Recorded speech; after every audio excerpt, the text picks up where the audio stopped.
Hi there, everybody. It's Philip again. Welcome to the Cooking with UML show. And here we are with making the Southwest Omelet for 4 People activity diagram. Just like we do on every Cooking with UML show, we like to show you how the process actually works and what our decisions are going to be. So let me get zoomed in here and we'll show you everything of what it is, okay?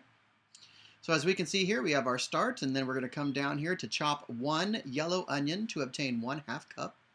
And then we're going to mince 1 jalapeno pepper and then wash our hands.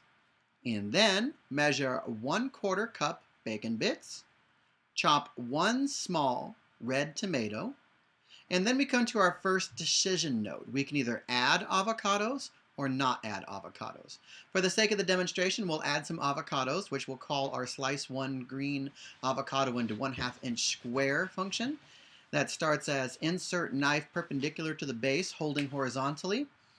And then we're going to spin avocado around knife, remove knife, separate the halves by twisting, use a spoon to remove the seed, insert fork between meat and skin on end, scoop cleanly around the skin to separate the meat, and then we're going to repeat for the second half, and then slice separated halves into 1/2 inch squares, which effectively ends our function. From there, we'll come back over to our convergence point, our merge, and we will continue with measuring 1 cup or 4 ounces of shredded Monterey Jack cheese. We'll measure 1 tablespoon sunflower, olive, or peanut oil. We'll pour the oil into a large skillet, put the skillet on the stove cooking surface, put stove on medium heat, which is 3.5 for gas. Add jalapeno and onions to the skillet. Saute until tender, which is about 5 minutes.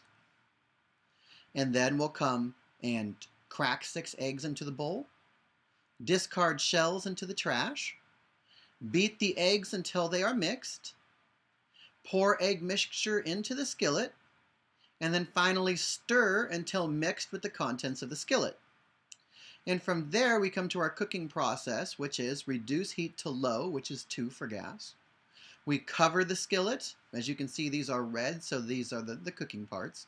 We cover the skillet, cook until egg is set on bottom, which is 3 to 6 minutes, and then uncover the skillet. From there, we can go ahead and add our desired fillings evenly. We can then use our spatula to fold the omelet over in half over the fillings.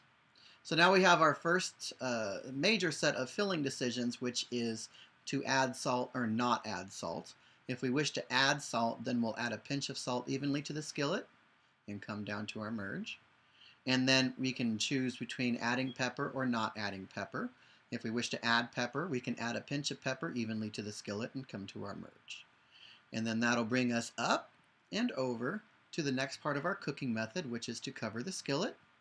Continue to cook 3 to 5 minutes until eggs are completely set. Uncover the skillet and turn off the stove. So as you can see, our cooking process is now done at this point. From here, we can use the spatula to divide into 4 sections, place 1 slice of omelet per plate, and then come down to our final decision nodes. If we wish to add cheese or not add cheese, we can take the appropriate action. So if we add cheese, we can sprinkle cheese on top of the omelet and come to our merge node. And then we can come to our next decision, which is add salsa or not add salsa. If we add our salsa, we can plop a dollop on top of the omelet and come to our merge node. And then, of course, we're going to serve. And that effectively finishes our process. So here we are with our final thoughts for today's episode. You want to know what our opinion is on visual notation versus the paragraph format. Well, as we've seen in the paragraph format, we can get all the information we want out there, but it's actually fairly difficult to follow. Following text can get yourself lost when you're looking for the actions and decisions and merges that you're trying to do. But when you look at the visual format of the activity diagram that we had that I showed you today, we can see where exactly in the process we are and where we should go. So I think for most design aesthetics and design programs, the visual side is far more advantageous. And of course that leads into the next question of what is a flow chart? Well, really there is no difference between a flow chart and the activity diagram that we showed you today. In UML standards, the flow chart is nothing more than a diagram showing you the flow of your process. And what is UML? It's just a markup language, modeling language that allows you to, well, show the flow of a process. So it makes sense that the flow chart is nothing more than just the activity diagram. And lastly, the most important question, are there any benefits to forming friendships with my classmates or with other professional peers so that we can provide feedback on each other's future assignments? And the answer to that obviously is yes. If we can show them what we have worked on so far, if we can collaborate with people and go, hey, this is what I've done, what do you think? We can get honest and good feedback.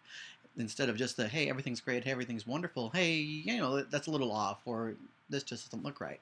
And so I think benefit-wise, the professional collaboration, especially between students and other peers, is a wonderful thing. But that concludes our show for today. Check us out next week when we talk about the UML process on how to make hot chocolate. And other than that, have a great day.